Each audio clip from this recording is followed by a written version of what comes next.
Ya, Bismillahirrahmanirrahim. Assalamualaikum warahmatullahi wabarakatuh. Selamat pagi, Bapak Ibu semuanya. Senang sekali pada kesempatan pagi hari ini.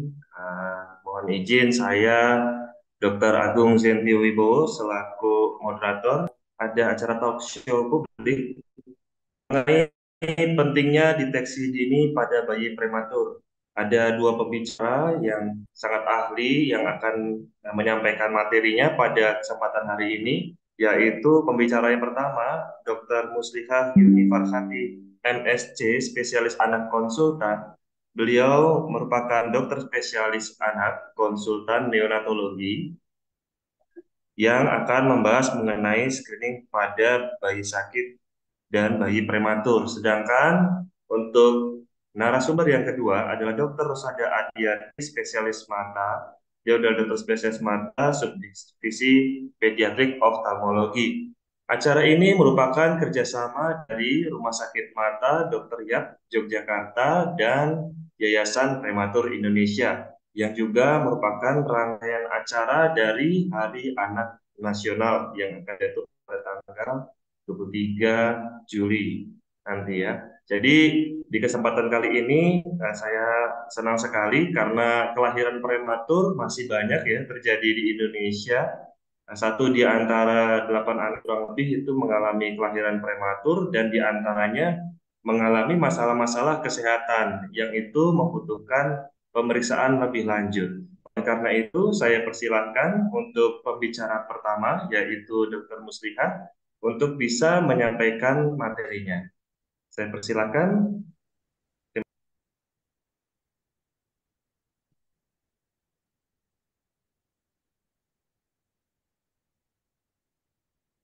Ya, terima kasih. Assalamualaikum warahmatullahi wabarakatuh. Selamat pagi semuanya. Terima kasih dari Rumah Sakit Dr. Yap dan Yayasan Prematur Indonesia telah bersedia untuk minta saya kita share hari ini terkait dengan screening bayi sakit dan bayi prematur. Nah, sebelum kita mulai lebih lanjut gitu ya, sebenarnya apa sih yang kita maksud dengan screening bayi baru lahir? Screening itu artinya bahwa kita melakukan pemeriksaan yang dilakukan pada bayi baru lahir untuk mengetahui adanya gangguan sejak awal kelahiran.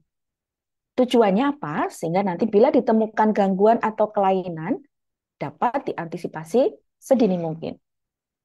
Pastilah kita ingin ya bayi-bayi kita, semua bayi baru lahir akan dapat tumbuh kembang dengan optimal dan kemudian akan menjadi generasi yang berkualitas. Nah, harapannya nanti semua generasi muda kita gitu ya, dimulai dari bayi baru lahir, akan mempunyai kualitas yang baik dan kemudian akan dapat bersaing dalam persaingan global. Nah, nanti di mana kita akan melakukan pemeriksaan? Pastilah nanti harus di rumah sakit, karena rangkaian dari screening ini akan dilakukan di rumah sakit. Apa jenis screening yang dapat dilakukan pada bayi-bayi kita? Ada dua macam. Yang pertama yaitu screening bagi semua bayi baru lahir. Artinya, semua bayi yang dia tidak bergejala apapun akan kita lakukan screening.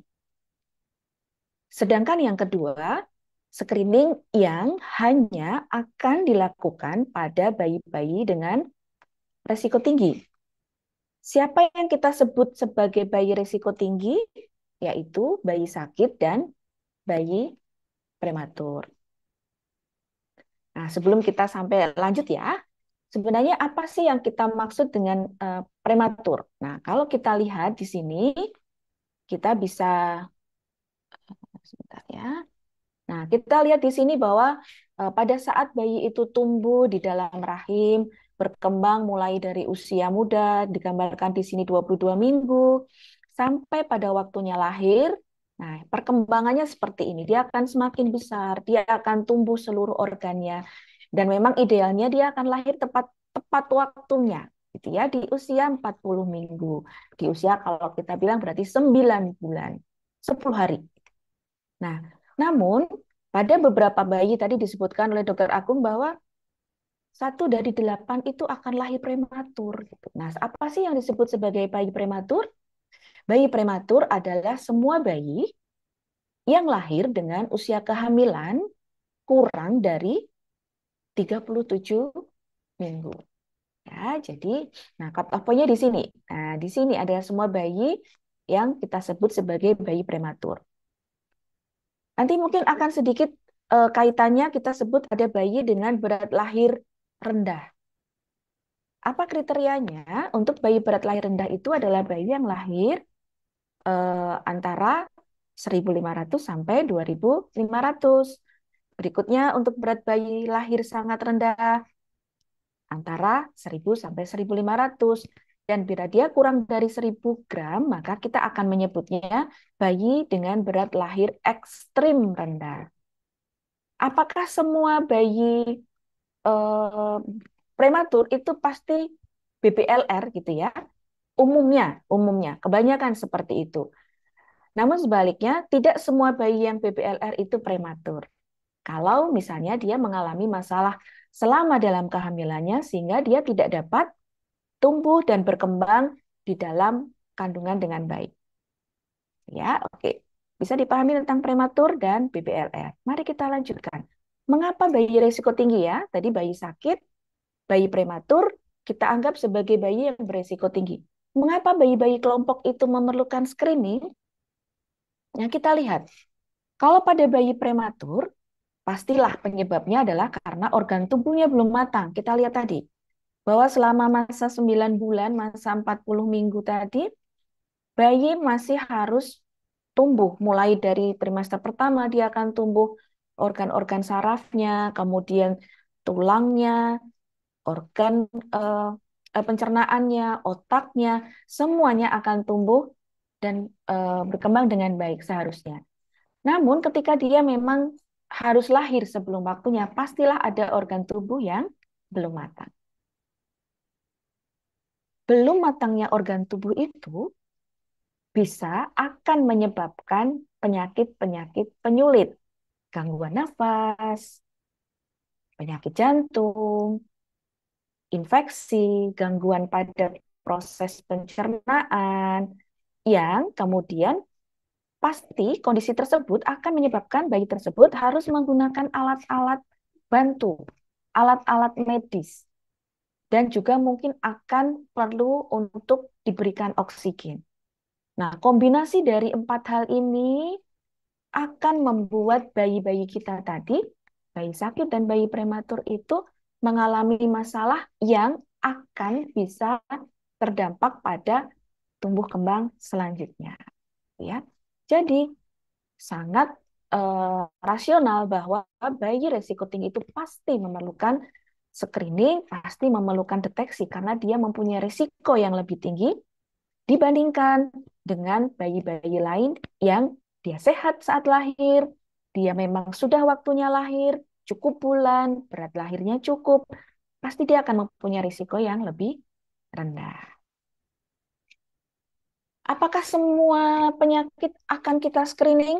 Tentu tidak, karena pasti berbeda, dan itu mungkin juga dari sisi kemanfaatannya tidak terlalu banyak. Kelainan-kelainan apa saja yang harus di-screening? Ada beberapa syarat. Yang pertama yaitu bahwa nanti kelainan tersebut harus merupakan sebuah problem kesehatan yang penting. Kemudian ada terapi. Jadi apa ya kalau bahasa Jawanya itu alah dene dicek ning ra iso diobati gitu ya. Ya, jadi pasti itu yang harus sudah bisa diobati dan terapinya sudah diterima secara umum. Kemudian ada juga fasilitas diagnosis dan penanganan bagi kelainan tersebut. Kriteria berikutnya adalah bahwa penyakit yang harus di-screening itu mempunyai tanda yang dapat dikenali pada tahap awal penyakit. Dan terakhir, pastilah ada pemeriksaan atau tes yang sesuai untuk kelainan tersebut. Kita mulai sekarang ya. Apa saja screening bagi bayi baru lahir? Oke, kita lihat di sini. Kita mulai dari nanti arahnya ke seiring ke arah jarum jam ya. Jadi nanti yang pertama yaitu penyakit jantung bawaan. Kita lihat di sini, di usia kurang dari 24 jam. Lanjut berikutnya ada gangguan-gangguan kongenital. Di usia 48 sampai 72 jam. Kemudian berikutnya nanti ke sini gangguan pendengaran, yaitu kita lakukan pada usia 0 sampai 28 hari. Dan terakhir nanti khusus pada bayi-bayi yang prematur, bayi-bayi khusus, akan ada screening untuk gangguan penglihatan dan juga USG kepala. Yang kita sebut sebagai gangguan-gangguan kongenital tadi sebenarnya kalau kita lihat tidak hanya satu. Kita lihat ada bermacam-macam. Di negara-negara yang sudah maju, hampir semua penyakit-penyakit kongenital ini dilakukan screening. Namun di Indonesia karena keterbatasan sumber daya, maka saat ini yang memang wajib dilakukan adalah baru untuk hipotiroid kongenital. Dan ini merupakan sudah menjadi program nasional dari Kementerian Kesehatan. Oke, kita mulai untuk tadi yang pertama, penyakit jantung bawaan kritis. Untuk screening penyakit jantung bawaan kritis, itu tidak akan mencakup seluruh penyakit jantung bawaan. Makna kritis di sini mencerminkan bahwa satu, dia pasti memerlukan kelainan, dia merupakan kelainan yang memerlukan tindakan segera. Dan biasanya ini dikaitkan dengan penyakit jantung bawaan biru yang sianotik. Karena bermakna bahwa ada darah yang bercampur oksigen bercampur dengan darah kotor. Angka kejadiannya cukup tinggi, yaitu 18 pada 10.000 kelahiran bayi lahir. Dia akan ditemukan penyakit jantung bawaan kritis. Dan permasalahannya tidak selalu penyakit tersebut bisa terdeteksi pada saat pemeriksaan prenatal, pada saat dalam kandungan dan selama ibu itu melakukan pemeriksaan ke dokter kandungan. Akibatnya, pada penyakit jantung bawaan kritis pastilah fatal. Bila tidak segera ditangani akan terjadi dekompensasi. Nah, bagaimana cara kita akan melakukan pemeriksaan screening penyakit jantung bawaan kritis? Pemeriksaan tersebut dilakukan pada kurang dari 24 jam idealnya. Tapi setidaknya bisa dilakukan sampai usia 72 jam dengan menggunakan pulse oximeter. Nah, alat seperti ini yang kita biasa kalau kita kenal untuk mengukur kadar oksigen, ya, itu pulse oximeter. Idealnya memang kita menggunakan ya memang untuk ukuran neonatus, ukuran bayi supaya nanti seluruh probe-nya bisa mencakup jarinya, bisa mencakup kakinya nanti kalau dicek. Dibandingkan kalau kita misalnya menggunakan alat pulse oximeter yang memang digunakan untuk dewasa, biasanya nanti ya pasti kebesaran dan hasilnya pasti tidak lebih akurat. Oke. Bagaimana interpretasinya ya? Kita lihat. Prinsipnya, ya, prinsipnya bahwa kita akan memperhatikan dua hal. Satu, kadar oksigen yang tertera di dalam alat itu. Yang kedua, kita akan membandingkan antara kadar oksigen yang ada di tangan dan di kaki. Jadi ada dua hal itu yang perlu kita cermati. Jadi yang pertama langkahnya adalah memeriksa kadar O2 di tangan kanan. Kita sebut itu daerah preduktal, tangan kanan. Ya, kita pasangkan alatnya, kemudian kita akan melihat hasilnya. Berapa kadar oksigen di situ? Berapa persen? Ya, misalnya di sini tertera 98%. Ini denyut jantungnya ya biasanya. Nah, kemudian yang berikutnya, kita akan memeriksa kadar oksigen yang ada di kaki. Itu kita anggap sebetulnya sebagai postduktal. Kita dapatkan hasil. Contohnya yang ada kita tampilkan di sini angkanya adalah 94%. Baru kemudian kita interpretasikan.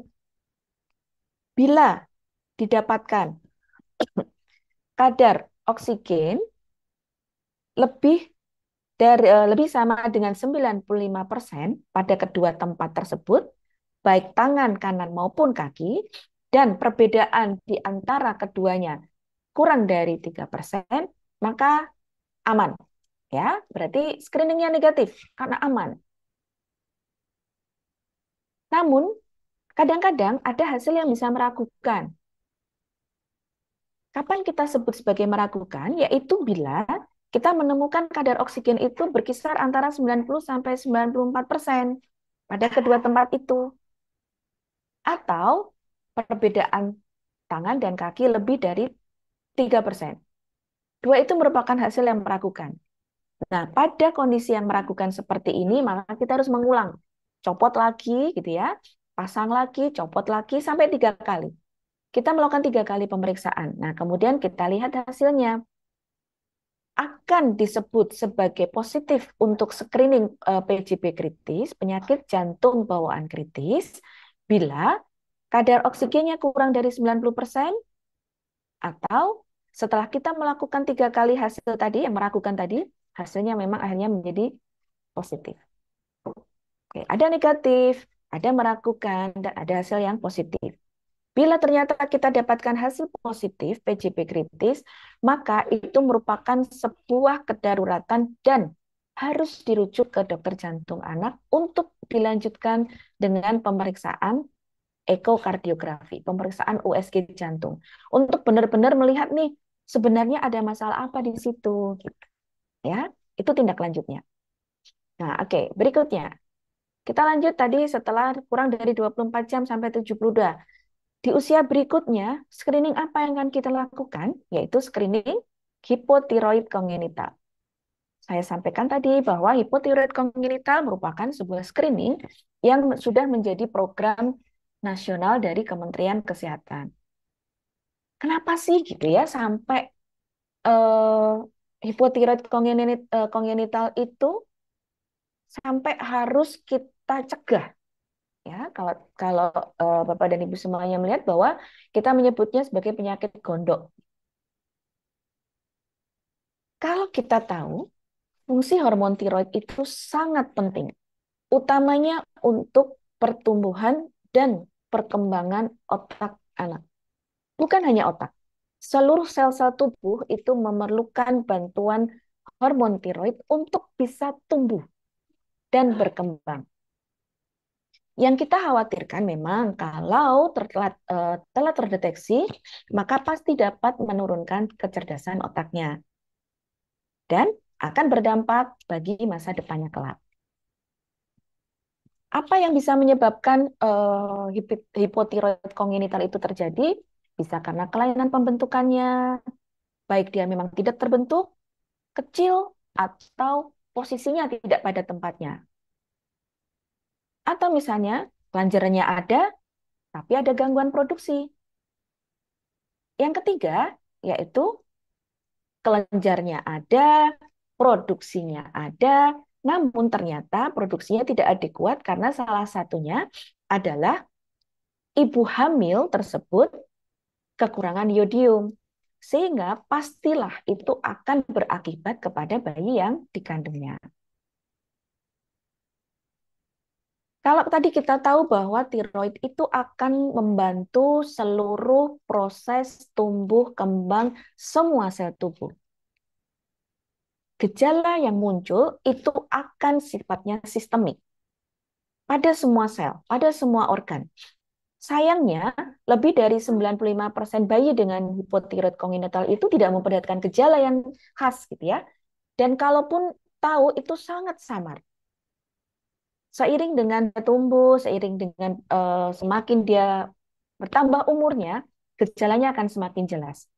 Kurang aktif, ubun-ubun besar melebar, kemudian kulitnya kering, tebal. Dan salah satu yang kita harus curigai bila seorang bayi itu sakit kuning, namun dalam jangka waktu lama. Kita menyebutnya prolonged jaundice. Kuning yang lama. Biasanya kita sebut lama kalau dia lebih dari 14 hari. Sehingga memang protokolnya adalah kalau kita menemukan bayi dengan kuning lebih dari 14 hari, salah satunya kita harus melakukan pemeriksaan tiroid. Berikutnya lagi, ada gangguan konstipasi. Semakin jelas, semakin bertambah umur akan semakin jelas. Secara visual, kelainannya akan tampak jelas. Di sini ada hernia umbilikalis, ya botong gitu ya, botong tapi yang sebotong-botongnya gitu nanti besar sekali. Hernia umbilikalis. Kemudian lidahnya besar. Bayi itu akan pendek dan pada akhirnya nanti akan ada keterlambatan perkembangan. Ya, akan terjadi keterlambatan perkembangan. Bagaimana cara screeningnya? Screening dilakukan paling baik adalah 48 sampai 72 jam. Prinsipnya dengan menggunakan kertas saring. Jadi bayi akan diambil 1-2 tetes darah saat kita melakukan nih mengambil darahnya dari tungkai ya, tungkai sisi luar. Bisa di sebelah sisi kiri atau sisi ini gitu ya. Kemudian didapatkan 1 atau 2 tetes darah dan kemudian kita paskan di kertas saring. Kertas saring ini akan dikirim ke pusat-pusat screening. Kementerian Kesehatan sudah menunjuk beberapa rumah sakit vertikal dan juga laboratorium yang akan bisa menangani pemeriksaan kertas saring ini. Pemeriksaan kertas saring ini prinsipnya yang diperiksa adalah namanya TSH, Thyroid Stimulating Hormone, hormon yang akan menstimulasi pembuatan hormon tiroid. Kita asumsikan, jadi ada nanti kalau kita lihat, kita sedikit ke sini, ada yang kita sebut nanti TSH ini adalah hormon satu hormon untuk menstimulasi munculnya hormon tiroid dan yang satu adalah hormon tiroidnya sendiri yang beredar di darah. Kita asumsikan mengapa kok pemeriksaan eh, kertas saring ini hanya kita periksa TSH-nya aja. Nah, kita asumsikan bahwa kalau si TSH ini sudah aktif, kadarnya tinggi, itu merupakan respon otak, respon tubuh pada saat kadar tiroid di dalam darah itu sudah turun. Jadi asumsinya seperti ini. Bila nanti ternyata didapatkan tiroid TSH-nya tinggi, maka kita anggap bahwa dia merupakan hipotiroid kongenital dan kita harus melakukan terapi. Pada kadar-kadar yang borderline harus diulang, namun bila memang rendah maka kita sebut sebagai bukan hipotiroid kongenital.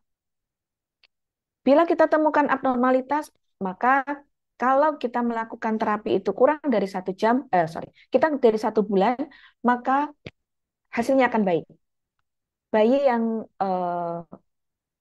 tepat mendapatkan terapi tiroid akan bisa tumbuh dan berkembang, kecerdasannya, kemudian tinggi badannya, kemudian gejala yang lain dari kekurangan tiroid tidak akan muncul. Dia akan sama tumbuh dan berkembang seperti halnya anak normal.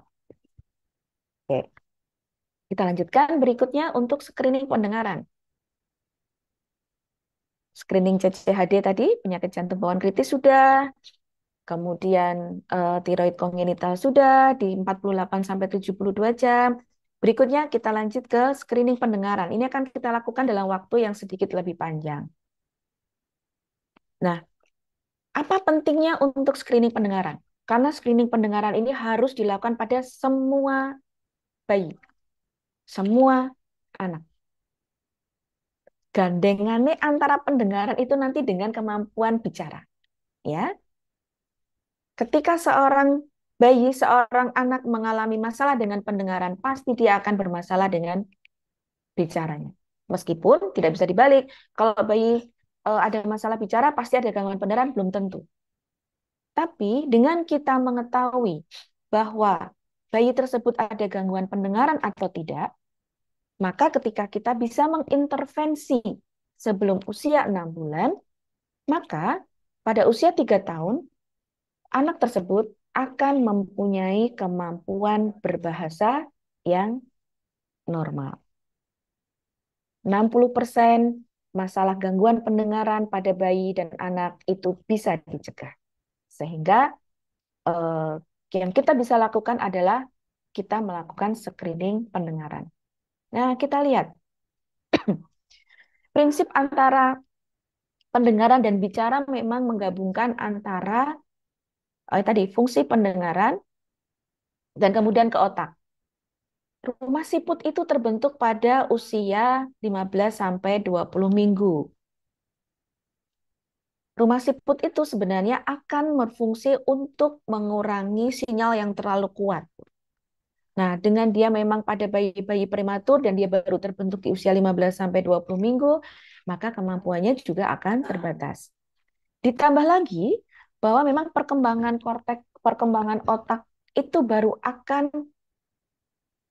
terbentuk benar selesai gitu di usia 28 sampai 30 minggu. Dan korteks itu akan berinteraksi merupakan salah satu cara untuk interaksi terhadap bahasa, musik, dan suara lingkungan. Sangat bisa dimengerti ketika seorang bayi resiko tinggi, maka dia akan sangat berisiko untuk mempunyai masalah pada gangguan pendengaran sampai kemudian berefek pada gangguan bicara. Nah, ketika kita akan melakukan screening pendengaran, maka prinsip yang dinilai adalah seperti ini. Bagaimana nanti ketika ada suara masuk, telinganya bisa mampu untuk meneruskan suara sampai ke otak atau tidak. Nah, prinsipnya seperti ini yang akan digunakan ketika kita menggunakan peralatan-peralatan screening di dokter-dokter THT. Ada dua hal, dua alat. Yang pertama adalah dengan cara melakukan pemeriksaan OAE, Auto Acoustic Emission, dan yang kedua adalah pemeriksaan BERA. Ya, dua pemeriksaan inilah yang kita gunakan untuk menilai apakah seorang bayi mempunyai masalah gangguan pendengaran atau tidak. Nah, ini kita lihat. Pemeriksaan screening pendengaran tidak bisa selesai satu kali. Pasti akan ada lanjutannya. Bahkan ketika pada pemeriksaan pertama, pada bayi baru lahir itu, bahwa dia lolos, ya, pas itu disebut lolos. Ketika dia lolos, tetap harus diulang pada 3 bulan berikutnya. Jika nanti memang tetap lolos, oke, berarti aman, tidak perlu ada tindak lanjut. Namun bila kemudian bayi itu tidak lolos, maka harus dilanjutkan dengan pemeriksaan berikutnya. Sampai pada akhirnya kita akan punya kesimpulan, bayi tadi lolos, apakah ada masalah neuropati, gangguan pendengaran neuropati, ataukah ada tuli sensori neural. Sehingga dengan demikian kita bisa segera melakukan habilitasi di usia 6 bulan.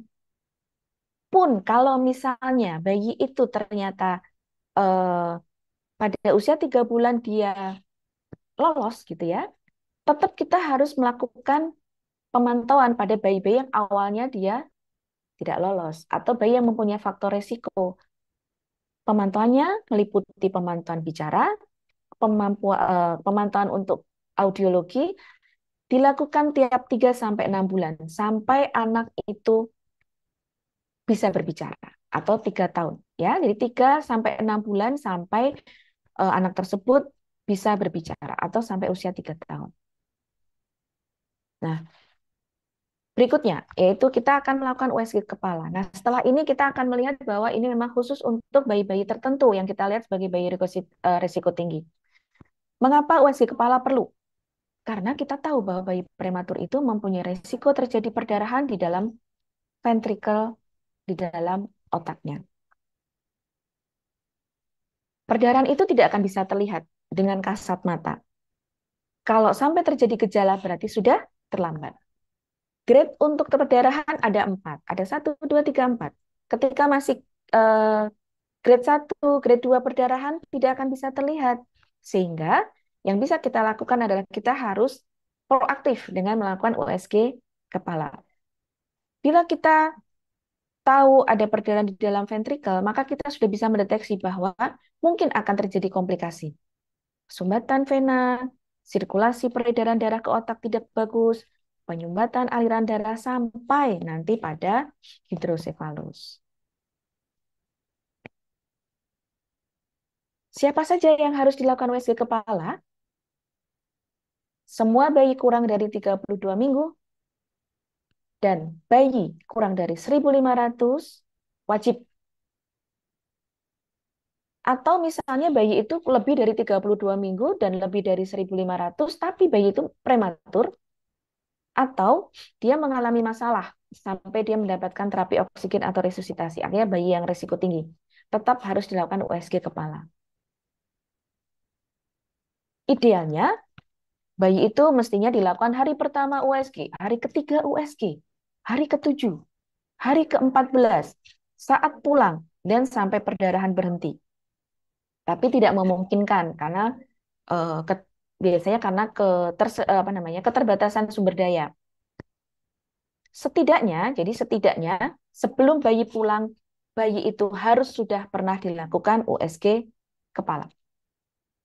Dan bila didapatkan kelainan, maka setidaknya 1 sampai 2 minggu sekali harus dilakukan pemeriksaan. Tapi kalau ternyata pada saat pulang baik, maka bisa diulang, tidak ada pantauan berikutnya, namun bisa diulang ketika 1 bulan pada saat rawat jalan. Kalau ini semua dilakukan, sebenarnya kita akan bisa melihat dengan pasti perjalanannya. Namun, sekali lagi, setidaknya sebelum bayi itu pulang dari rumah sakit, dan setelah itu disesuaikan dengan kondisi yang ditemukan. Screening berikutnya tentang retinopathy prematurity. Nanti akan dijelaskan oleh narasumber yang kedua. Prinsipnya bahwa screening ROP, retinopathy of prematurity di Indonesia itu sudah mempunyai guideline bahwa semua bayi yang bermasalah dengan kriteria tertentu, maka seorang neonatologis, dokter anak akan berdiskusi dengan dokter mata untuk mencari apakah bayi yang bermasalah ini menderita ROP atau tidak.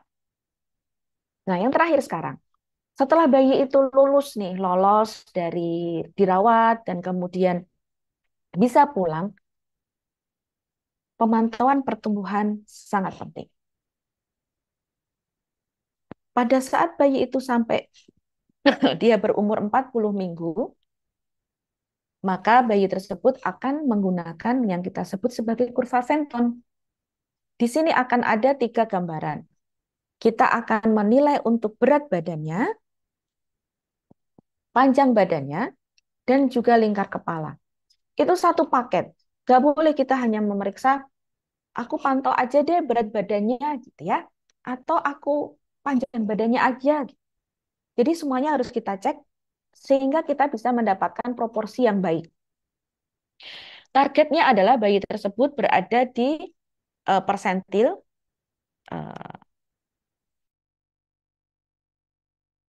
bayi itu akan ada di persentil P10 sampai P50 sebelum bayi itu berusia 7 bulan. Artinya, dia akan mengikuti kurva ini dengan baik.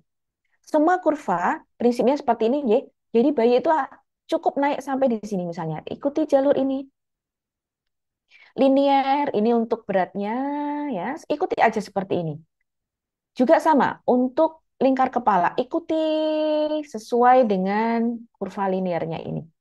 Tidak perlu menginginkan seorang bayi itu yang awalnya misalnya di sini di tengah posisinya dia naik sampai di atas ini. Tidak perlu. Mengapa? Kalau itu berhubungan dengan berat badan, maka dia akan berisiko obesitas. Sebaliknya, sudahlah aku tak melandai saja. Dari sini sudah bagus, di pertengahan sini dia kemudian turun, apa ya bahasanya, meletrek ya, turun. Dia semakin mendatar.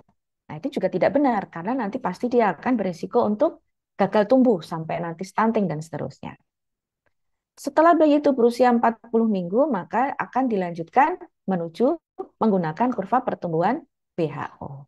Nah, nanti akan ada pertumbuhannya tersendiri. Targetnya seperti ini. Berat badan harus naik 15-20 gram. Kemudian nanti panjang badannya harus naik 1 cm per minggu, lingkar kepalanya 1 cm per minggu, dan seterusnya.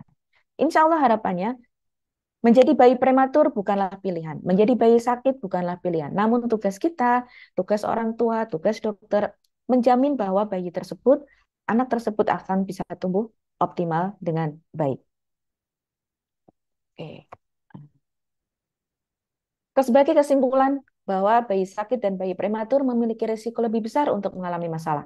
Screening akan membantu deteksi dan penanganan lebih dini untuk mencegah penyakit yang lebih berat, dan screening akan membantu bayi dan prematur tumbuh dan berkembang secara optimal. Terima kasih. Assalamualaikum warahmatullahi wabarakatuh. Waalaikumsalam warahmatullahi wabarakatuh. Terima kasih banyak Dr. Musliha Yuni Farhati, spesialis anak konsultan. Luar biasa sekali dok, materinya sangat lengkap, sangat jelas. Tadi dijelaskan satu persatu mengenai apa saja kondisi-kondisi yang bisa ditemui pada bayi prematur dan juga pemeriksaannya detail sekali ya. Tadi kita lihat penjelasan dari dokter. Banyak dok pertanyaan yang sudah masuk, namun akan kita eh, tunggu nanti sampai selesai untuk pembicara kedua kita. Jadi nanti akan digabung sesi tanya jawabnya.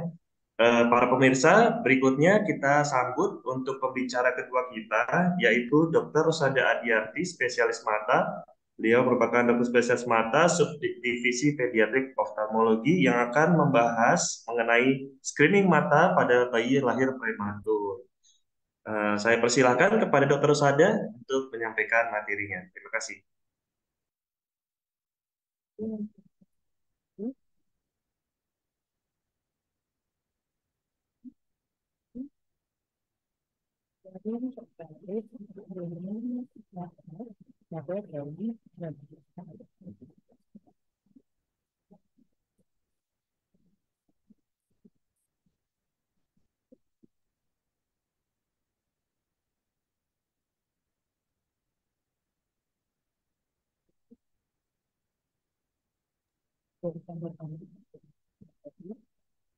Ada kriteria bagi prematur.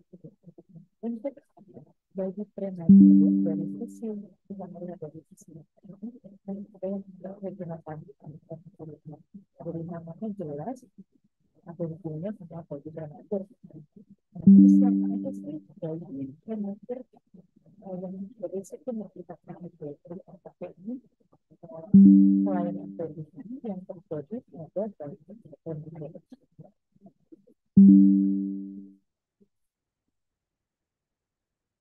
Yang berisiko yang pertama adalah bayi yang lahir dari usia kehamilannya kurang dari 34 minggu.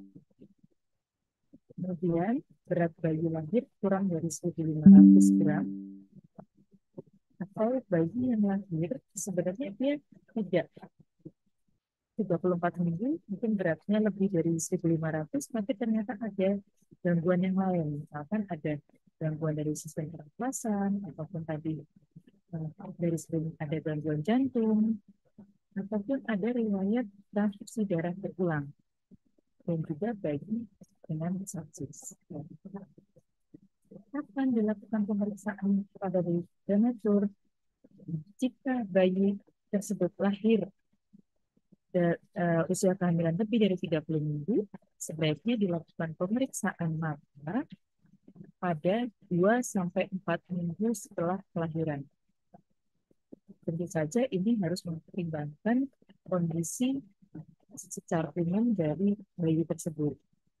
Kemudian kalau usia gestasi atau kehamilannya kurang dan sama dengan 30 minggu, kita akan melakukan pemeriksaan mata 4 minggu setelah kelahiran. Jadi pemeriksaan pertamanya adalah 4 minggu setelah kelahiran. Nah, bisa saja pemeriksaan ini dilakukan kalau memang waktu lahir prematur dia masih membutuhkan penanganan oleh dokter anak, ya bisa dilakukan saat masih di rumah sakit, kan di NICU. Itu pun bisa kita lakukan pemeriksaan pada mata. Jadi tidak harus menunggu bayi tersebut keluar dari rumah sakit. Kalau tadi untuk yang berisiko yang lain, misalkan ada pelayanan yang lain, misalkan gangguan pernapasan, gangguan jantung, bayi dengan sepsis, minimal dilakukan pemeriksaan 1 kali sebelum pasien pulang dari rumah sakit. Pemeriksaannya bagaimana? Jadi ada 2 cara pemeriksaan bayi prematur. Pada prinsipnya karena kita mau menilai retinanya, ya kita harus punya akses untuk memeriksa retina. Kalau yang secara manual, secara langsung oleh dokter matanya, ini perlu dilakukan pemeriksaan dengan menggunakan tetes mata dahulu untuk melibatkan mata, sehingga dokter mata bisa menilai sampai pinggir seperti itu. Menggunakan alat khusus namanya endoskopi. indirect. Kadang-kadang dibutuhkan pemeriksaannya dengan memasangkan alat. Jadi ada alat untuk membuka kelopak mata. Nah, itu untuk mempermudah proses um, proses pemeriksaan. Hanya saja untuk pemeriksaan endoskopi indirect yang bisa melihat kelainannya ya hanya dokter pemeriksanya. Sedangkan untuk cara yang kedua, ada yang namanya retinal kamera. Jadi dengan menggunakan alat kayak di foto begitu, nanti alatnya ini ditempelkan di mata bayi. Jika ini sakit apa, maka sebelumnya dilakukan pemeriksaannya dengan menggunakan kayak tertulis tes. Kemudian ini hanya akan ditempelkan saja tanpa penekanan. Kita akan melihat gambaran retinanya seperti apa. Dengan gambaran retina ini harapannya bisa juga untuk menjelaskan ke pasien, ke keluarga pasien, jadi apa sih yang terjadi pada mata bayi. Jadi ini semacam kamera sehingga nanti bisa di print hasilnya. Jadi tidak hanya dokter yang bisa melihat. Namun retinal kamera ini tidak hanya retinal kamera tidak semua rumah sakit memang mempunyai minimal pemeriksaan retina pada di prematur dilakukan oleh dokter secara manual. Tapi kalau memang ada fasilitas, boleh menggunakan retina kamera. Kebetulan memang di rumah sakit kita terbuat kita memiliki retina kamera sehingga bisa digunakan untuk screening. Bahkan misalkan memang di rumah sakit tertentu menginginkan promosi menggunakan kamera atau orang tua yang menginginkan pemeriksaan dengan kamera bisa menghubungi rumah sakit ya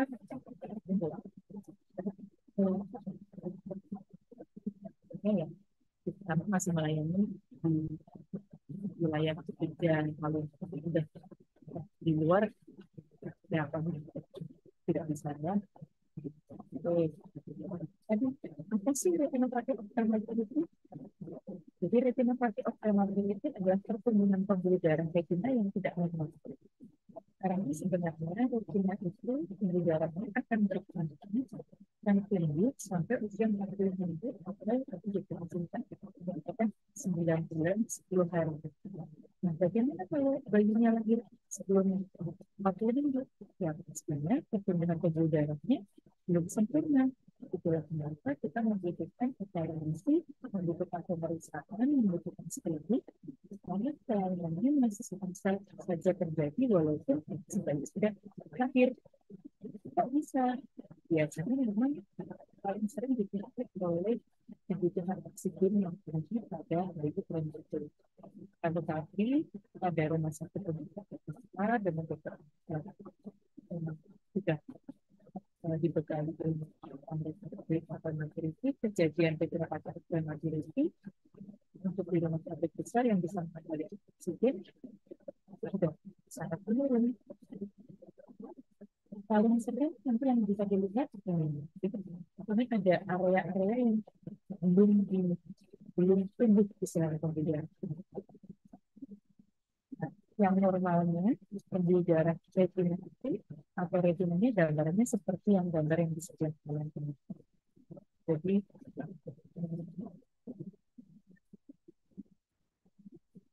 jadi ini cara untuk melakukan pembuluh darahnya. Nah, nanti kita saja zona 2 itu agak lebih ke pinggir daripada pusat penglihatan dan zona 3 sampai ke tepi. Kalau dia makin usia gestasinya mendekati normal, pembuluh darahnya akan tinggi sampai ke tepi. Dan kita akan melihat salah satunya yang kita lihat dari gejala retinopati prematurity adalah gambaran pembuluh darahnya. Ada pembuluhnya berkelok-kelok, ada yang terus bercabang, yang harusnya dia lurus dia bercabang banyak, ada yang sakit perdarahan, ada yang kita lihat di tepinya nanti ada batasnya. Itu yang akan kita lihat atau yang kita lihat kalau ada Pada bayi prematur apa? Ini gambarannya. Jadi dia tidak, karena dia lahirnya sebelum masanya, pembuluh darahnya belum sempurna, akhirnya ada bagian-bagian yang belum eh, ter, eh, belum ter apa, belum dialiri oleh pembuluh darah. Ada stepnya, ada step. Ini yang prematur. Memang satu minggu setelah lahir, kadang-kadang dia baru sampai zona satu aja. Dia baru sampai kemudian ada step satu. Dia ada garis yang membatasi antara ini yang sudah ada pembuluh yang ini belum. Kemudian ada step dua. Step dua ini makin garisnya makin tebal, makin tebal.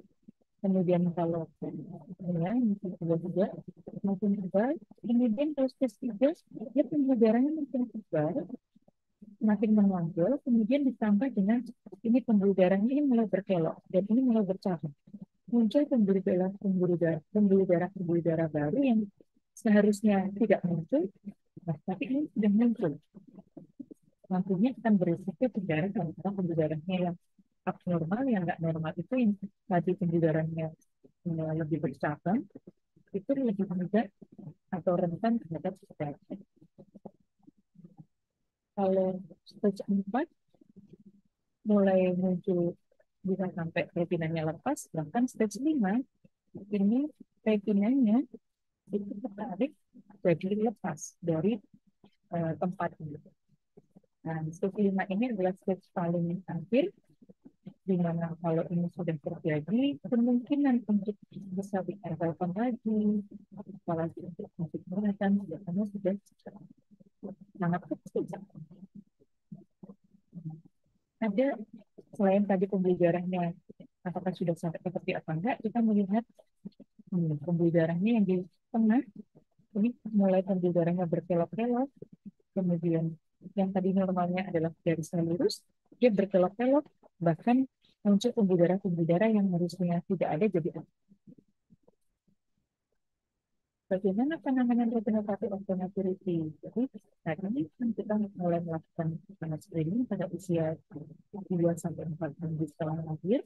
Kita akan lihat, oh ini masih aman. Kalau masih aman, dilakukan hanya observasi saja.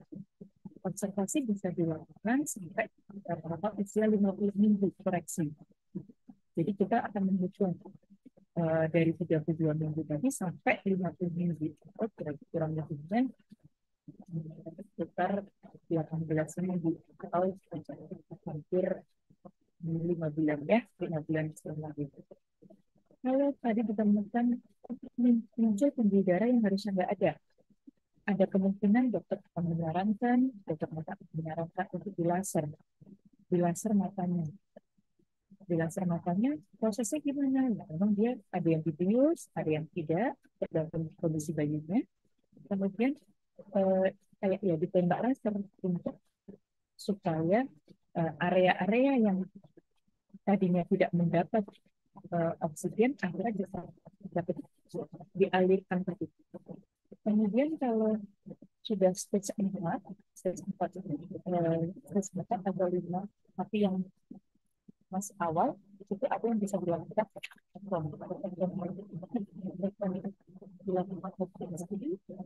Dibersihkan gel dalam ruangan, dan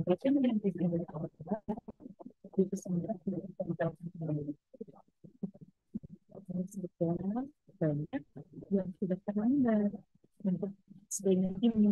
Jadi biologi dilakukan ketahuan ini kedua dan ketiga secara anatomi, secara struktur matanya tidak bisa menimbulkan seperti ini. Pada kasus yang tadi pembuluh darahnya berkelok-kelok, itu bisa dilakukan intravitraan. Jadi disuntikkan obat ke dalam bulu kita yang melakukannya pembuluh darah yang tadinya tumbuh dengan biar, istilahnya yang harusnya tidak ada jadi ada, supaya meredam. Implikasi dari bayi prematur yang paling sering adalah ambliopia. Jadi matanya jadi tidak sembuh dengan mata-mata juling. Kenapa juling? Karena secara fungsi mata jadi tidak berfungsi dengan baik. Jadi dia disampaikan ke bisa terjadi terjuling. Kemudian bola mata mengecil. Ada bayi-bayi yang melawan ekspresi mata. Karena dia kecil tidak berkembang, kemudian bola mata mengecil. Jadi yang kami memiliki sebagainya bisa sisi lagi.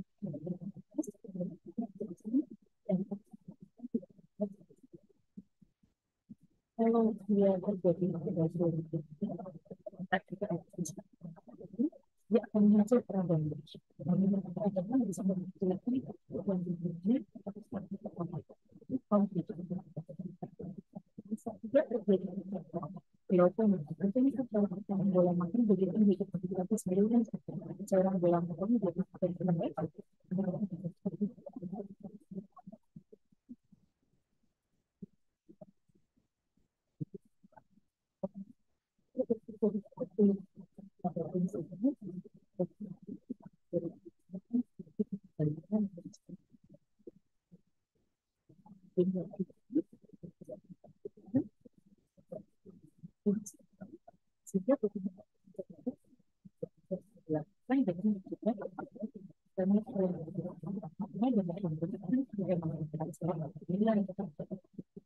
Cara kedepannya,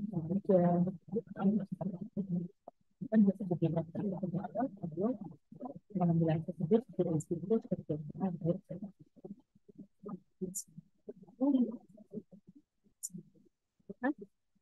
kurang lebih sama.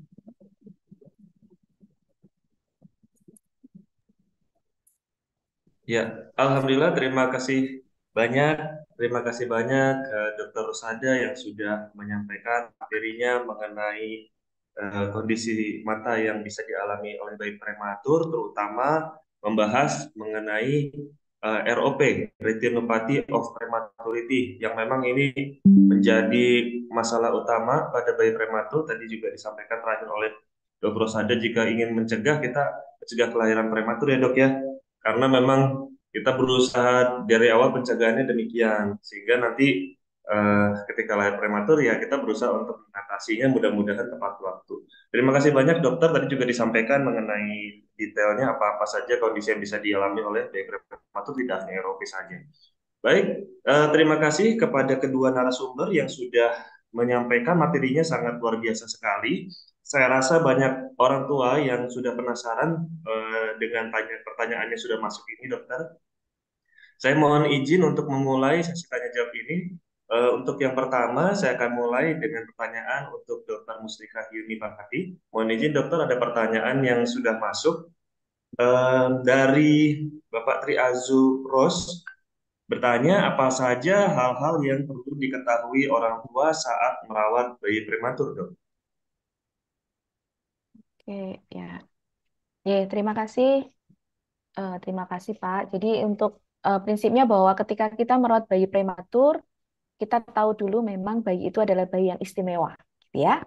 Nah, ketika kita akan merawat bayi itu misalnya setelah selesai perawatan di rumah, yang pertama yaitu pahami dulu kondisi bayi Bapak dan Ibu. Sebelum merawat bayi prematur di rumah, perlu konsultasikan dulu tentang kondisi bayi tersebut. Setelah pulang dari rumah sakit, kondisinya seperti apa. Gitu ya. Jadi nanti kita akan tahu pasti, oh misalnya saat ini semuanya sudah baik-baik aja, tidak ada masalah nafas, masalah eh, gangguan pencernaan, tidak ada infeksi, gitu ya. Pahami dulu. Kemudian yang kedua, yang harus dipahami juga bahwa bagaimana tentang pemberian nutrisinya. Berikan ASI eksklusif dengan patokan tertentu, patokan pada tumbuh kembangnya, pertumbuhan tadi. Ketika memberikan nutrisi, maka pastikan bahwa nanti pantauannya adalah pada pertumbuhannya, seperti yang kami sampaikan. Ada berat badan, ada tinggi badan, panjang badan, kemudian lingkar kepala. Nutrisi harus diiringi dengan pemantauan pada pertumbuhannya. Berikutnya yang ketiga, bahwa bayi prematur itu adalah bayi yang keistimewaannya adalah dia itu mungkin belum bisa menjaga suhu tubuhnya dengan baik. Jadi, lakukan metode kangguru. gantikan fungsi inkubator yang kan nggak boleh bawa pulang ya Pak kalau inkubator ya. Nah, jadi kalau nggak boleh dibawa pulang ya ganti jadi inkubator di rumah sehingga lakukan metode kanguru. Kemudian berikutnya pastikan jangan lewatkan jadwal imunisasi. Jadwal imunisasi memang sedikit berbeda, tetapi prinsipnya jangan pernah lewatkan jadwal imunisasi untuk mencegah bayi itu sakit. Kemudian eh, tadi ya pastilah kita akan memahami bahwa nanti screening-screening yang tadi pastikan bahwa kita tahu pasti diskusi dengan dokter yang merawat, dokter sebelumnya bahwa nanti panjenengan akan punya waktu kapan harus kontrol untuk screening yang ini, kapan harus kontrol untuk vaksinasi, kapan harus kontrol itu harus sepakati dulu dengan dokter yang merawat supaya dua pihak ini yang sama-sama merawat bayi akan bisa menghasilkan bayi yang nanti tumbuh kembangnya bagus. Mungkin itu dok jawaban saya. Ya. Terima kasih dokter, luar biasa sekali dokter penjelasannya. Lengkap ya, jadi kurang lebih ada 5 poin yang tadi disampaikan dokter. Lihat kesiapannya di NICU, nanti saat boleh pulang seperti apa, bagaimana nutrisinya, lakukan perawatan metode kanguru, lakukan imunisasi, lakukan screening-screening. Wah ini banget dok, sinergi banget dengan yang kita di Yayasan Prematur Indonesia juga menekankan hal-hal ini dok. Jadi termasuk tadi juga kalau kita di masyarakat ada yang beranggapan kalau di rumah harus pakai lampu hangat atau inkubator di rumah. Apa perlu dok yang seperti itu dok di rumah dok? Kalau inkubator pasti nggak ada ya Pak, dok kalau di rumah inkubator ya. Nah, siapa yang bisa menggantikan fungsi inkubator? Kalau pakai lampu resiko gitu. Ada beberapa kejadian menggunakan lampu itu justru malah ada luka di kulit. Nah, jadi siapa yang akan menggantikan fungsi inkubator adalah keluarga di rumah. KMC adalah Kangguru Mother Care. Kalau nggak ada KFC juga boleh dok. Kangguru Father Care juga boleh. Jadi bukan hanya KFC yang fried chicken ya. Jadi Kangguru Father Care juga boleh gitu. Jadi siapapun asal sehat menggantikan fungsi ibu ketika ibu tidak bisa melakukan perlekatan tadi. Nah, Ya, dok. ya. Terima kasih banyak dokter untuk tambahannya ini luar biasa. Mudah-mudahan nanti bisa dijalankan dan disimak bagi para orang tua ya. Lanjut ke pertanyaan yang kedua ya dokter ya, masih ke dokter Muslihat. Ini pertanyaan, halo selamat pagi dokter. Jika salah satu orang tua riwayat lahir prematur, apakah nanti keturunannya berisiko lahir prematur dok? Lalu langkah preventif apa yang harus kita lakukan? Terima kasih dokter. Terima kasih. Pada banyak penelitian memang tidak menunjukkan secara langsung bukti bahwa misalnya seorang ibu lahir prematur, kemudian apakah anaknya nanti pasti prematur? Itu tidak ada penelitian yang menunjukkan hubungan langsung. Yang lebih banyak adalah nanti pada saat kalau ibu tadi misalnya lahir prematur, tapi kemudian dia bisa tumbuh dan ibu sehat lah, ibu sehat, kemudian kehamilannya juga sehat, maka resiko prematur yang langsung tidak akan terjadi. Beda cerita kalau misalnya ibu tersebut prematur, kemudian dia tidak sehat dan memang permasalahan di kehamilannya memang menjadi anemi, ibunya misalnya gangguan gizi misalnya, nah, itu pasti juga akan berakibat langsung pada bayinya. Jadi apa yang harus preventif yang harus dilakukan? Ibu ketika mau hamil, persiapkan dengan baik. Persiapan kehamilan, kemudian pantau selama proses kehamilan, sehingga nanti setidaknya proses tumbuh kembang bayi itu di dalam kandungan akan baik. Nah, dok, Ya, terima kasih banyak dokter. Jadi memang mempersiapkan kesehatan ibu ya untuk bisa hamil berikutnya dengan sehat. Dan tadi seperti dokter bilang tidak ada kaitan khusus yang pasti nanti akan prematur lagi tidak seperti itu. Jadi semangat ya ibu-ibu semuanya ya. Insya Allah bisa kehamilan berikutnya lebih sehat. Baik dokter, kita lanjutkan ke pertanyaan yang ketiga ya dokter. Dokter, apakah bayi yang prematur akan berdampak pada waktu imunisasi yang tidak sesuai umur lahirnya? Dan pada saat MPASI, apakah juga akan terlambat, dokter? Ye. Jadi kita mengenal ada yang namanya usia kronologis dan usia sesuai memang ke apa namanya usia bayinya sendiri. Ketika kita membahas mengenai imunisasi, ketika kita membahas mengenai MPASI, maka yang kita gunakan adalah usia si bayi itu sejak lahir. Berbeda ketika kita akan berbicara mengenai tumbuh kembangnya, maka kita mempertimbangkan yang kita sebut sebagai usia kronologisnya. disesuaikan dengan lahirnya pada saat dia berusia berapa minggu gitu ya. Nah, apakah bayi prematur nanti akan bisa terganggu untuk imunisasinya? Iya, kalau bayi itu misalnya memang kondisinya tidak benar-benar sehat sejak lahir. Nah, apakah nanti ada jadwal tertentu? Sebenarnya tidak ada jadwal tertentu, hanya memang yang pasti disebutkan yang nanti mepet di usia pada saat lahir adalah hepatitis B. Hepatitis B-nya memang sedikit berbeda. Namun kalau untuk yang lain secara umum sama dan itu bisa diatur, eh, dikonsultasikan dengan dokter bahwa nanti mundur sedikit gitu bisa, tapi itu masih tetap akan sama dan target waktunya akan bisa dicapai. Kan tidak harus tit misalnya dok, jadi eh, misalnya DPT gitu, 2 bulan itu bukan 2 bulan ting gitu pas saat 2 bulan kan enggak, tapi setidaknya nanti ada jadwal yang bisa diikuti. Nah, dan kalau untuk MPASI bagaimana? MPASI secara umum juga akan ditentukan oleh kemampuan dia untuk persiapan untuk makan. Apakah mungkin akan sedikit mundur? Bisa terjadi, namun bisa kita cegah. Nah, tadi bahwa ketika dia memang persiapan untuk memulai pemberian ASI-nya sendiri, kemudian tadi dengan melakukan screening dan dia bayinya itu sehat, MPASI-nya juga tidak akan terganggu. Ngaten, Dok. Terima kasih sekali dokter, ini penjelasannya sangat jelas ya. Jadi nanti silakan dikonsultasikan mengenai jadwal imunisasinya ya. Artinya mudah-mudahan masih sesuai jadwalnya. Kalau lewat sedikit tidak masalah, tetap diberikan imunisasi. Dan jangan sampai lupa ya, nanti takutnya ada yang lupa diberikan imunisasi usia berapa bulan tertinggal ya. Ya tanya dokternya pada saat kontrol dan ikuti jadwal imunisasi. Kemudian MPASI kita menarik sekali tadi disampaikan dokter, kita coba untuk melakukan pencegahan artinya dengan pemantauan pertumbuhan yang baik dan perkembangan yang baik, nanti mudah-mudahan MPASI juga bisa diberikan tepat waktu. Baik, selanjutnya dokter, saya melanjutkan pertanyaan ke dokter Musliha, yaitu dok, apa saja dampak buruk yang akan terjadi jika bayi prematur tidak di screening, terutama yang tinggal di pelosok yang jauh dari rumah sakit? Akibatnya bahwa kita tidak akan bisa mendeteksi kelainan itu lebih cepat. Kalau kita aja tidak tahu kelainan, bagaimana kita akan menerapinya?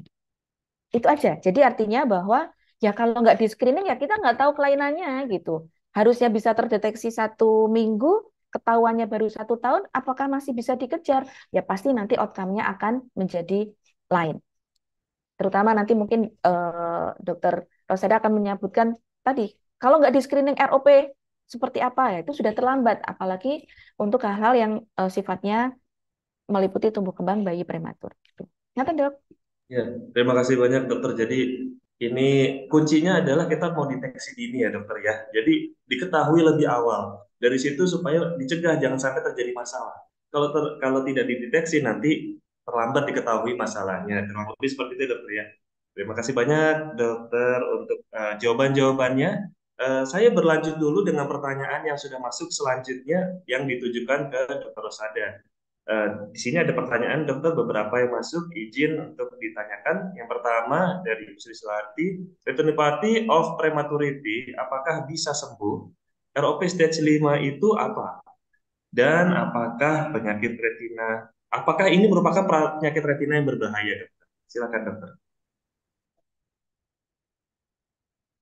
Jadi tadi of prematurity kan tadi kan sebenarnya sudah saya jelaskan ada beberapa stage, ada beberapa tahapan. Dan itu memang nantinya kita memperbaiki apa tindakan yang harus kita lakukan sampai bagaimana outcome-nya yang betul.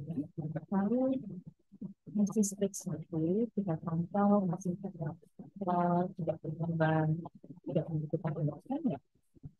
Kalau dia kelainannya di kepilih sama tidak dia akan berjalan itu sebenarnya tidak terlalu banyak efek dari sisi kesehatan karena yang utamanya yang di bagian tengah itu misalnya masih bagus. Akan tetapi kalau sampai terjadi reproduksi itu yang stage-nya atau dua tiga tadi posisinya di zona 1 di mana tadi di lebih ke tengah pasti akan membantu dari sisi penglihatan. Bisa sembuh sebenarnya Kalau sudah terjadi retinopathia dermatoidi, adanya adalah regress, jadi dia tidak berkembang lagi. Tetapi kelainan yang sudah terjadi memang tidak bisa kita kembalikan jadi normal lagi gitu. Saya tentunya evaluasi secara berkala. Jadi ada yang nanti harus dievaluasi tiap 1 minggu, ada yang 2 minggu, sampai akhirnya berani minggu. Kalau yang stage 5, itu berarti sudah terjadi retina yang lepas. Jadi retinanya atau saraf matanya itu sudah terlepas dari tempatnya selama itu. Kalau sudah stage 5, memang kalau masih ada kemungkinan atau ada eh, kalau ada manfaatnya kalau dilakukan tindakan dokter Tony dan dia waktunya tepat, ada dokter mata yang bisa melakukan dokter Tony, harapannya untuk ditempelkan lagi retina yang lepas. Harapannya ya mudah-mudahan masih bisa ada yang bisa berkembang secara penglihatan gitu. Tetapi kalau sudah lepasnya total, apalagi dia sudah lama, ya selama itu ya sudah lebih dari 2 bulan sebulan sudah hitungannya lama ya. Ada kemungkinan ya dia sudah tidak bisa dilakukan tindakan. Kalau sudah tidak bisa dilakukan tindakan, ya otomatis secara fungsi penglihatannya akan sangat sangat sangat berkurang, bahkan sampai tidak melihat sama sekali. Kalau ditanya apakah retinopati prematur ini menyebabkan berbahaya, sebenarnya karena dia itu masih bisa berkembang waktu awal-awal dia kelahiran, ya tetap akan jadi berbahaya dalam hal mengganggu proses penglihatan di kemudian hari. Itu yang bisa saya jawab. Baik, terima kasih Dokter Rusada penjelasannya ya. Tadi kalau diperhatikan intinya RP itu punya stage ya, dan yang paling berat adalah stage 5.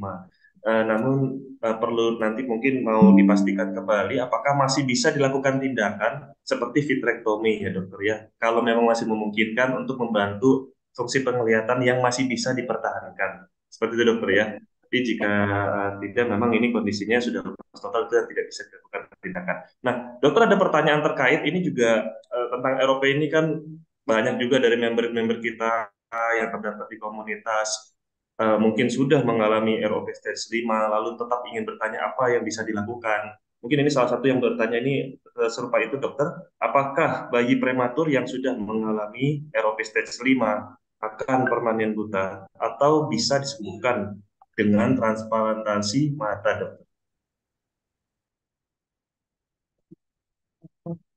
Bisa disebutkan kalau stage 5 dan memang sudah tidak memungkinkan dilakukan vitrectomy posterior oleh dokter retina, secara gampang atau secara kasarnya ya memang secara penglihatan kita tidak bisa melakukan apapun karena sarafnya yang menerima rangsangan aja sudah lepas semua istilahnya.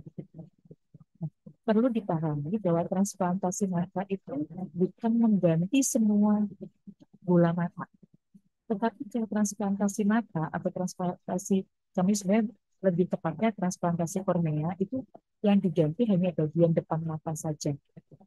Sedangkan pada kasus ROP ini, korneanya aman.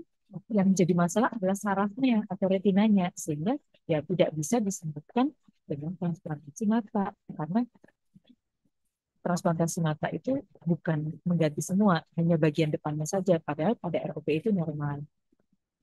Kalau sudah permanen, istilahnya secara fisik sudah tidak ada, sebenarnya ada yang masih bisa hanya membedakan gelap sama terang, atau hanya bayang-bayang saja.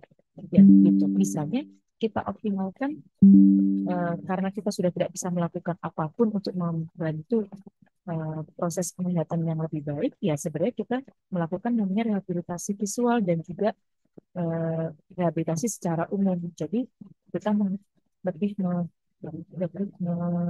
mengoptimalkan indera yang lain karena kita tidak hanya indera kita ada 5, tidak hanya mata, sehingga kita perlu mengoptimalkan yang lain. Harapannya ya anak tersebut atau bayi mengalami ROP stage 5, harapannya kita bisa mandiri semampunya si anak tersebut.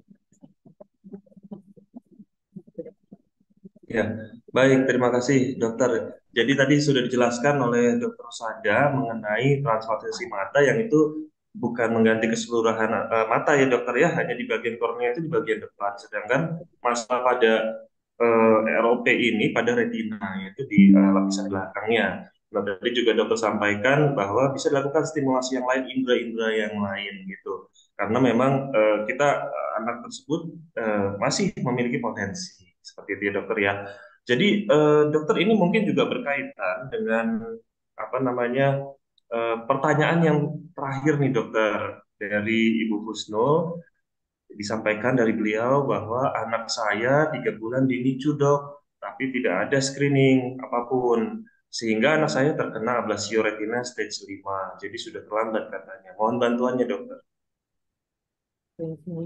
Jadi memang yang namanya pemeriksaan tertentu tadi kan kita memang kesepakatannya atau deadline-nya dilakukan 2 sampai 4 minggu setelah bayi lahir atau minimal 1 kali saat di rumah sakit. Tetapi kita juga perlu melihat kondisi bayi tersebut. Misalkan kalau memang bayi tersebut memang tidak memungkinkan untuk dilakukan pemeriksaan, ya pasti itu akan mundur. Efeknya apa kalau mundur? Ya pasti efeknya pelayanannya akan terlambat diketahui. Tapi kita tetap memang harus tetap memperhatikan, kita tetap harus mempertimbangkan mana yang lebih penting. Kalau memang misalkan ada gangguan di jantung tadi atau di pernapasan seperti yang sudah saya sampaikan yang tidak memungkinkan kami dokter mata itu untuk melakukan pemeriksaan, ya lebih mending lebih baik untuk mempertahankan bagaimana untuk kehidupan si bayi tersebut. Karena ya, kita harus melihat, oh, kalau nanti karena kalau dilakukan pemeriksaan, walaupun secara langsung tersebut kan kita harus memberikan tetes mata, ada saatnya kita tidak memungkinkan pemeriksaannya benar-benar di dalam inkubator. Nah, itu juga harus dipertimbangkan karena kita tetap harus lebih mengutamakan kehidupan dari bayi tersebut. Nah, saya tidak bisa berbanyak berkomentar terhadap yang waktu berada di 3 bulan dinyusui karena saya juga tidak mengetahui kondisi bayi seperti itu. Nah, apakah juga dokter matanya memang ada tersedia atau tidak di situ, itu kan juga akan menjadi pertimbangan. Sehingga memang kalau sudah stage 5, apalagi misalkan tadi baru diperiksanya setelah bayi itu istilahnya keluar dari lucu, ya memang bisa dibilang sudah terlambat. Tapi ada juga yang sakit, kita sudah melakukan screeningnya, tapi ternyata si bayi tidak memungkinkan untuk dilakukan vitrectomy posterior, karena dia harus ada, kan dia dibius ya, prosesnya kan harus dibius, tidak memungkinkan, ya karena dokter mata juga tidak ini harus nih segera gitu. Nanti dokter Muslimah, nah ini gimana nanti kalau itu dibius tidak memungkinkan dibius, kok mau dipaksa dibius? Ya tetap nggak akan mungkin. Ya itu juga harus butuh pertimbangan. Jadi tidak bisa kita hanya memikirkan satu sisi saja, tetapi kita tetap harus berkolaborasi dengan dokter anak, lihat kondisinya, dokter biusnya, dokter anaknya bilang boleh, dokter biusnya bilang ini tidak memungkinkan ini dibius. Nah, kita mau apa? Jadi tetap butuh kolaborasi dari banyak ilmu sehingga oh ini bisa dilakukan. Itu mungkin yang bisa saya jawab ya dokter Agung ya. Jadi tetap Ya. harus mengutamakan keselamatan dari si bayi tersebut. Itu yang pertama dulu. Karena istilahnya kalau masa terlambat tapi masih ada hal yang lain yang bisa dioptimalkan yang itu tidak masuk di potensi seperti dokter Agung tadi katakan.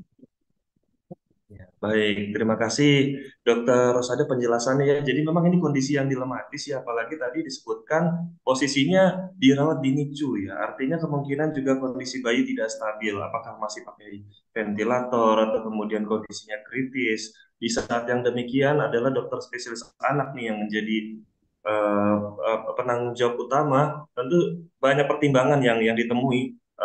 ada apakah kestabilan bayi tadi. Kita lebih mengutamakan survival ya dokter ya, artinya bayi bisa bertahan ya.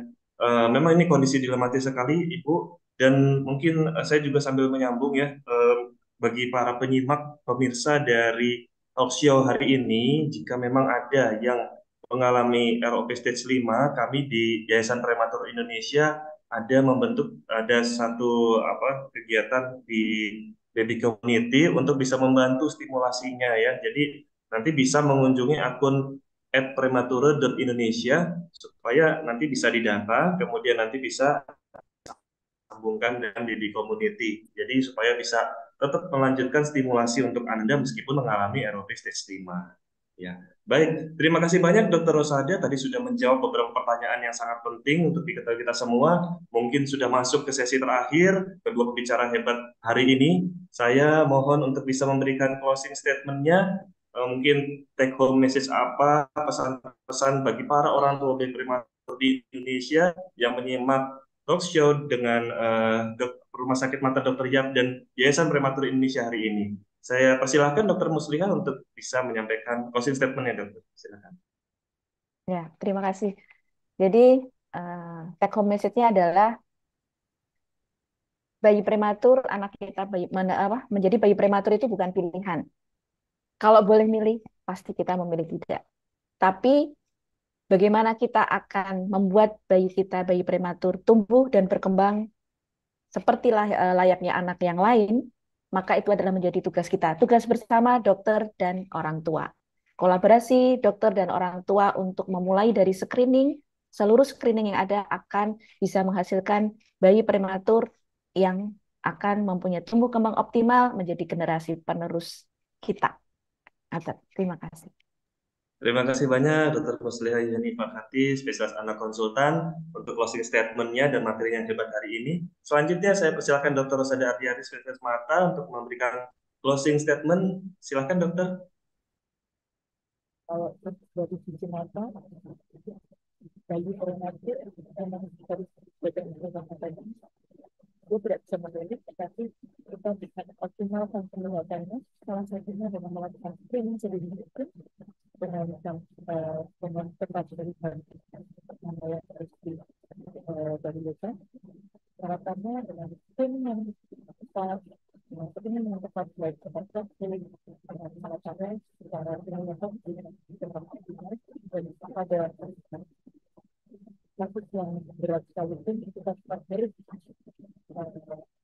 melakukan simulasi agar bayi tersebut tetap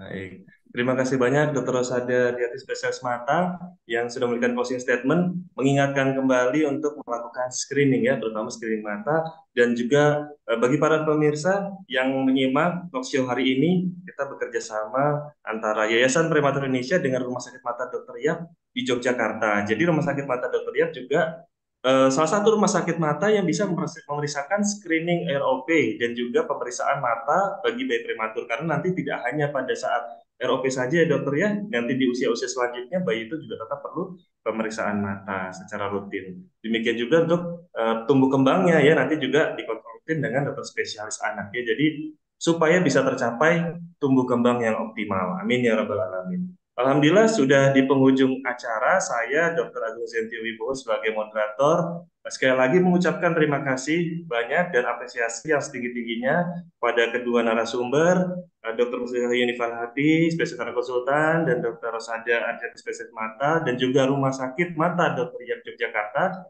yang sudah menyelenggarakan acara ini bekerja sama dengan Yayasan Prematur Indonesia. Mudah-mudahan acara hari ini bisa bermanfaat bagi para orang tua bayi prematur dan juga masyarakat Indonesia pada umumnya. Dan kita berharap tumbuh kembang bayi prematur semakin baik dan tumbuh kembangnya tercapai dengan optimal. Amin ya rabbal alamin. Saya tutup, selanjutnya saya serahkan kembali kepada MC yang akan menyampaikan untuk pertanyaan terbaik yang terpilih akan mendapatkan hadiah ya. Jadi nanti silahkan bisa disimak di Instagram ini, yang terpilih akan mendapatkan hadiah, nanti akan ditampilkan pemenang-pemenangnya. Sekali lagi terima kasih. Assalamualaikum warahmatullahi wabarakatuh. Selamat siang semuanya.